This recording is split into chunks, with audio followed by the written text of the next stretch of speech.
Hello dear students, welcome back to quick notes. आज हम again chapter 9 mensuration की exercise 9.1 के आगे के क्वेश्चंस करेंगे, यानी क्वेश्चन नंबर 7 से स्टार्ट करेंगे। 6 क्वेश्चंस तक हम प्रीवियस वीडियोस में कर चुके हैं। So let's start question number 7। तो क्या बोल रहा है question number 7?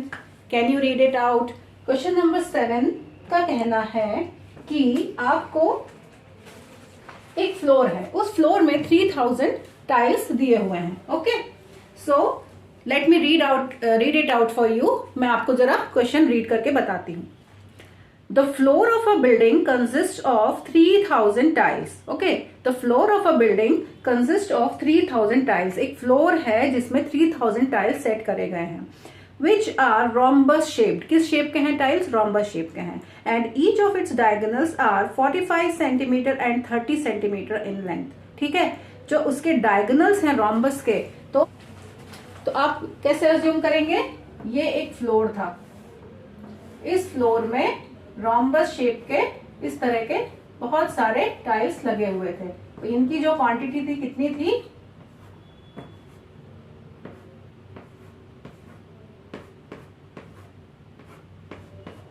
Something like this. ठीक है, तो इस तरह के टाइल्स सेट किए गए हैं। तो ये जो शेप दिख रही है आपको, ये वाली शेप, ये एक rhombus की शेप है। तो इसमें एक टाइल को जरा बाहर निकाल के आपको दिखाती हूँ। इस टाइल को अगर मैं बाहर निकाल लूं तो ये एक rhombus शेप का टाइल है। और ऐसे कितने टाइल्स यहाँ पे लगे हुए हैं? 3000। 3000 एक नंबर है, इसमें कुछ मीटर सेंटीमीटर नहीं होगा, ये जस्ट नंबर है 3000। अब आपको इसके दो डायगोनल्स की वैल्यू दी हुई है। क्या दी हुई है वैल्यू डायगोनल्स की? सो जो दो डायगोनल्स आपको दिए हुए हैं, they are 45 centimetre and 30 centimetre in length. ठीक है, तो ये जो दो डायगोनल्स हैं, इनकी वैल्यूज मैं यहां लिख लेती हूँ। D1 is 45 centimetre and D2 is 30 centimetre in length. क्या फाइंड आउट करना है आपको? Find the total cost of polishing the floor if the cost per metre square is ₹4। तो आपको कॉस्ट दे रखी है ₹4 पर मीटर स्क्वायर। मतलब अगर 1 मीटर स्क्वायर के एरिया को आप पॉलिश करोगे तो आपको ₹4 देना है। तो टोटल एरिया को पॉलिश करने में आपको टोटल कितना कॉस्ट आएगा? ठीक है, तो अब टोटल एरिया की बात हो गई है ना। उन्होंने एक डायगोनल का बता दिया, एक rhombus का आपको डायगोनल्स बता दिए। क्यों बता दिए? जिससे आप एक डायगोनल का एरिया निकाल लें। एक rhombus का, सॉरी बार बार डायगोनल आ रहा है। तो आप rhombus का एरिया एक निकालेंगे, फिर उससे 3000 का एरिया निकालेंगे, उससे आपको पूरे फ्लोर का एरिया मिल जाएगा। जब पूरे फ्लोर का एरिया पता हो जाएगा, उसके बाद आप इसमें वैल्यूज पुट करेंगे दो जो कॉस्ट है ना। तो चलिए अब हम इसको सॉल्व करते हैं। सो गिवन थिंग्स मैंने अभी यहां रखी हुई हैं। ये हैं आपके गिवन थिंग्स D1 और D2। ठीक है, तो एरिया ऑफ 1 टाइल, अब मैं यहाँ rhombus नाम ना लेते हुए टाइल यूज कर रही हूँ क्योंकि हमारे पास टाइल्स दिए हुए हैं। सो एरिया ऑफ 1 टाइल क्या होगा? 1/2 into D1 into D2, that is equal to 1/2 into D1 is 45 into 30। इसको आप सॉल्व कर लीजिए। तो ये कैसे सॉल्व होगा? 2 से 30 जाएगा 15 टाइम्स, 15 इंटू 45 सॉल्व करिए। तो इसको जब आप सॉल्व कर लेंगे, so the area is 675 centimetre square. ये है एरिया ऑफ 1 टाइल। ओके, अब हमें निकालना है एरिया ऑफ 3000 टाइल्स। तो सिंपली क्या करेंगे हम? 3000 टाइल्स के लिए हम करेंगे 675 इंटू 3000, जो भी नंबर है उसको इंटू कर देंगे तो आपका एरिया आ जाएगा। तो 675 इंटू 3000 जब आप सॉल्व करेंगे, so the answer will be 2025 and 000। The answer will be 2025 000। सो समझ में आया आपको? एरिया ऑफ 1 टाइल निकालना है आपको। तो area of 1 tile is 1/2 into D1 into D2 equal to 1/2 into 45 into 30, क्योंकि आपने वैल्यूज पुट करी हैं D1 और D2 की। 45 इंटू 30 किया है, 2 से 30 किया 15 टाइम्स, 45 इंटू 15 किया तो 675 सेंटीमीटर स्क्वायर आया वन टाइल का एरिया। अब वन टाइल के एरिया में जितने भी नंबर ऑफ टाइल्स हैं उनको आप इंटू कर दीजिए सिंपली। तो 675 इंटू 3000 करेंगे तो 2025 30 और सेंटीमीटर स्क्वायर में ये है। ठीक है, अब प्रॉब्लम देखिए कहाँ आ रही है, ये है सेंटीमीटर स्क्वायर और आपको जो कॉस्ट दिया है वो है मीटर स्क्वायर। तो अब ये कंफ्यूजन है, तो हमें किसी एक को तो बदलना पड़ेगा। अब कॉस्ट को तो क्या ही बदले, हम हमारे आंसर को ही मीटर स्क्वायर कर लेते हैं। तो अब 2025 सेंटीमीटर स्क्वायर को मीटर स्क्वायर कैसे बनाऊं मैं, 2025 देखिए 1 सेंटीमीटर इज क्या होता है, 1 मीटर अपॉन 100 होता है।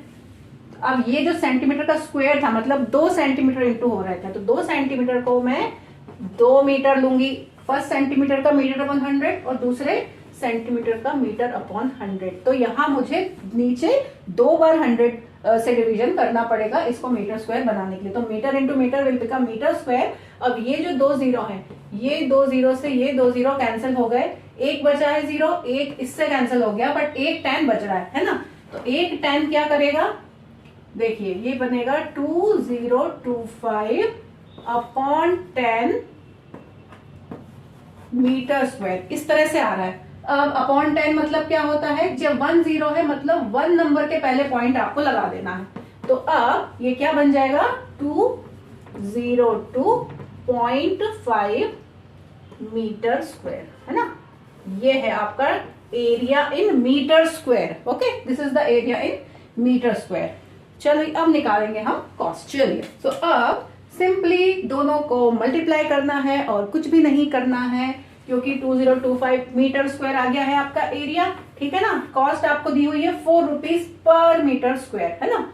तो 202.5 मीटर स्क्वायर, देखिए यूनिट्स भी कैसे कैंसिल होती हैं और क्या आता है, metre square into 4 rupees per metre square. Per मतलब अपॉन में मीटर स्क्वायर है ना। तो ये देखिए मीटर स्क्वायर से मीटर स्क्वायर हुआ कैंसिल, अब क्या बचा, ओनली रुपीज बचा है।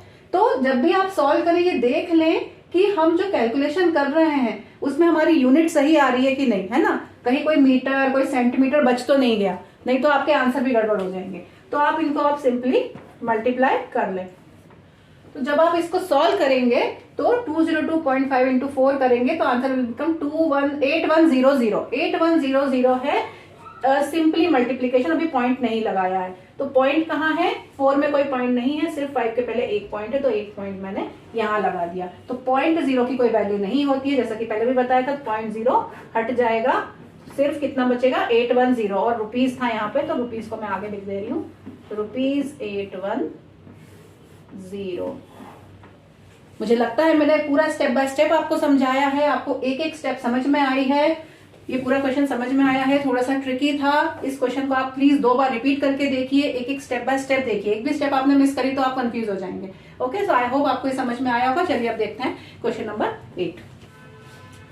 तो आइए अब देखते हैं क्वेश्चन नंबर 8। क्वेश्चन नंबर 8 को बहुत ब्यूटीफुल सा क्वेश्चन है, बट थोड़ा सा ट्रिकी है, थोड़ा सा आपको समझना होगा। ओके, तो ये है डायग्राम क्वेश्चन नंबर 8 का। इसमें एक ट्रेपेजियम शेप्ड फील्ड है। So Mohan wants to buy a trapezium shaped field. अब इस फील्ड के दोनों तरफ क्या है, एक तरफ रोड है और एक तरफ रिवर है। ठीक है, तो ये देखिए जो ट्रेपेजियम शेप फील्ड बन रही है, इसकी हमें साइड्स दिख रही हैं, इसके बीच की हमें डिस्टेंस दिख रही है, एक तरफ रिवर है और एक तरफ रोड है। ओके, तो let me read out the question to you first. Read करते हैं क्वेश्चन को।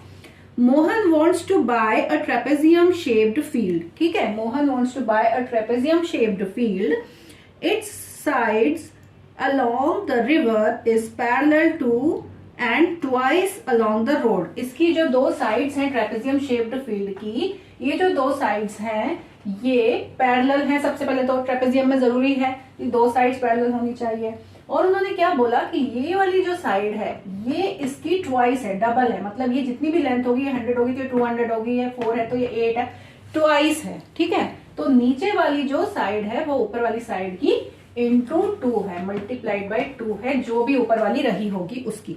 ठीक है, अब next if the area of this field is 10500 metre square.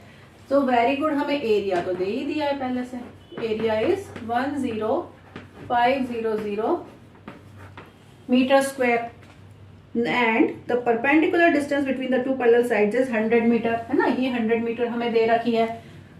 अब हमें पता क्या करना है, find the length of the side along the river. River वाली साइड की ये जो लेंथ है ये मिसिंग है, ठीक है। तो चलिए अब हम सॉल्व करते हैं। सो एरिया इज गिवन, क्या होता है formula, area of trapezium is equal to 1/2 into a plus B. a plus B मतलब the two parallel sides into the distance between them और h, ठीक है, द डिस्टेंस बिटवीन देम। अब क्या क्या दिया हुआ है, एरिया दिया हुआ है 10500 इज इक्वल टू 1/2 इंटू, देखिए ट्विस्ट कहाँ आ रहा है, ए और बी दो साइड्स हैं, हमें दोनों की वैल्यू नहीं पता है, ठीक है, लेकिन एक हमें बहुत अच्छी चीज जो उन्होंने दे दी है वो क्या दे दी है कि ये जो साइड है, ये जो साइड है नीचे रिवर वाली, ये रोड वाली साइड की डबल है, मतलब रोड वाली को मैं जो भी लूंगी वो इसका 2 टाइम्स इसको लिख सकती हूँ। सो बी को मैं क्या लिखूंगी 2a, है ना, ये एक a थी रोड साइड वाली साइड जो थी वो a थी, तो रिवर साइड वाली क्या हो जाएगी 2a। ओके, समझ में आया आपको, ये a है तो ये 2a होगी, इंटू क्या है हाइट हमें दे रखी है 100 मीटर, तो इंटू 100 मैंने लिख दिया है। आई होप इतना समझ आया होगा आपको। अब सॉल्व कर लीजिए, 10500 is equal to, so 1/2 into a plus 2a हो जाएगा 3a इंटू 100, ठीक है।